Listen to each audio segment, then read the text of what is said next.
this is what's going to come out now. There's a big media cover-up that's going to be exposed. It's definitely going to be exposed.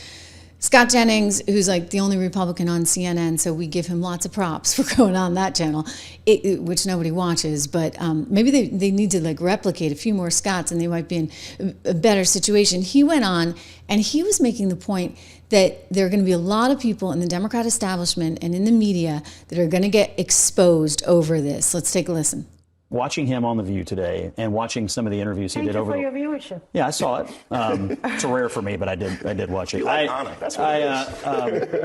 will just say, watching him over the last few days reminded me that a whole bunch of people were telling us with a straight face that this man was capable of serving another 4 years as president. And that these appearances, coupled with what I understand is going to be the equivalent of a nuclear bomb dropped on the Democratic Party when Jake Tapper and Alex Thompson's book come out next week. I don't know that the Democrats have fully internalized what's about to happen to them. Between what he looks like today and what they're about to report, get ready.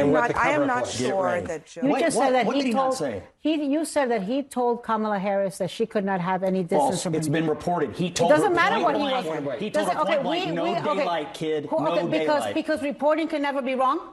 Are you attacking the journalism around it? You think reporting can never be wrong? If you you want to be come in and you come on here and you attack reporting every night. I do not. We actually asked him the question There's critical directly. reporting about this guy, and he told her point blank, no daylight. We asked him directly today. Right. Did you tell her that? You think he's ever told a lie? I don't think he tells many lies. Cognitive decline, I can tell you that much. I don't think he tells many lies. I don't think he's done a Come on. Wait. No, you know why you don't get to laugh like that? Because you support a guy who lies every freaking day and lies continuously. You support a guy who cannot acknowledge that he lost the 2020 election and that lies about it. Yeah. I have no idea what's in Jake. Have you read it? Have you read it? Guys, we got to go. Thank you very much. We'll be right back. Well, that kind of became unhinged really fast. So here's the thing. Scott's right. The media did lie. Anna's wrong. Like she's actually part of the cover-up, right? The View is a big part of the cover-up. So is MSNBC. So is CNN. And, the irony of this is he's saying, when Jake Tapper's book comes out this week, and I'm like, Jake Tapper and Alex Thompson. I'm sorry. Jake Tapper was one of the biggest proponents of the lie. Okay, and now Jake Tapper is so gross enough that he is going to try to make a buck off of the very lies by telling you a whole bunch more lies. And when I get the tape, so I'm going to just show you. Remember when he went after Lara Trump pretty spectacularly, accusing her of being really mean and what do you say to kids that stutter all over the country because you're trying to say that Joe Biden just stutters, or rather, Joe Biden has some kind of mental decline when he just has a stutter. No. This was so much more than a stutter. And you know what? Jake Tapper, you are a schmuck for trying to make a buck after the fact, after you did this. Crummy people, I'll tell you.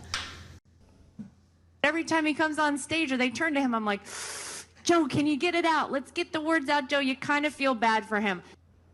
How do you think it makes little kids with stutters feel when they see you make a comment like that?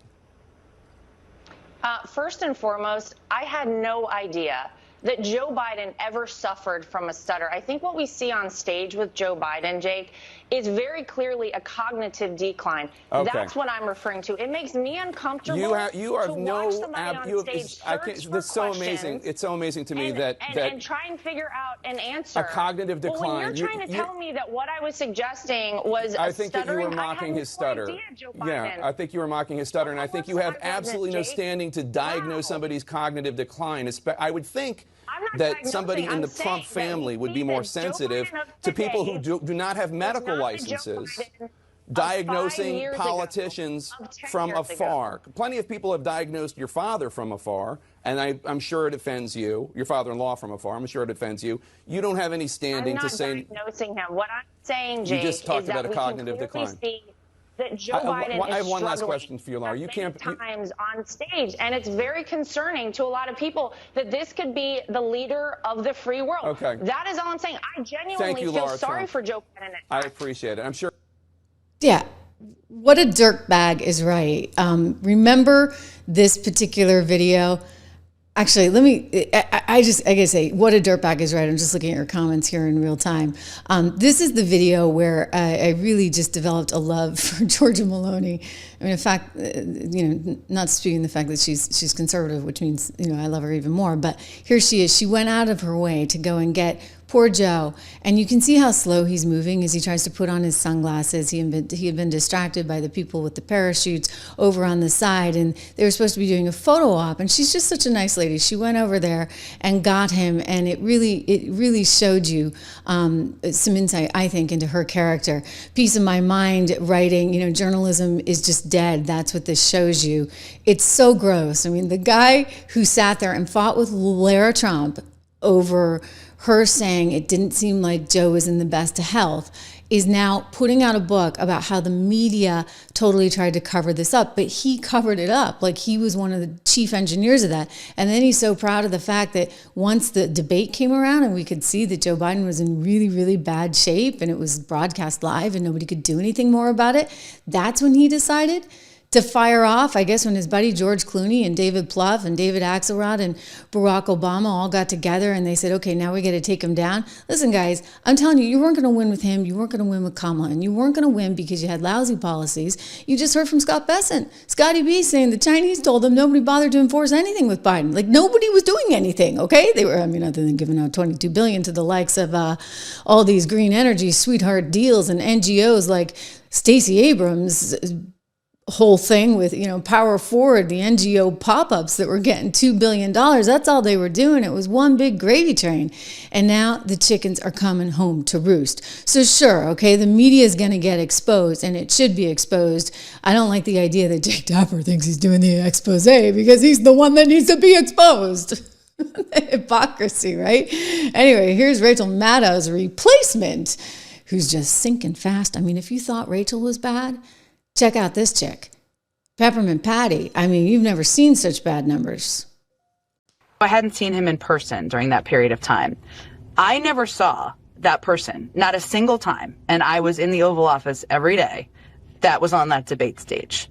I'm not a doctor. Aging happens quite quickly. Cover up is a very loaded term, I think. Well, it means you knew that it was really bad and you're pretending otherwise versus you're deluding yourself, which I think is what people do a lot. Well, I understand, but I still think it's like cover up is often like a crime, right? People use that term as they relate to Watergate or the covering up of not sharing public information about a war. Yeah, I think it's a bit of a dangerous term.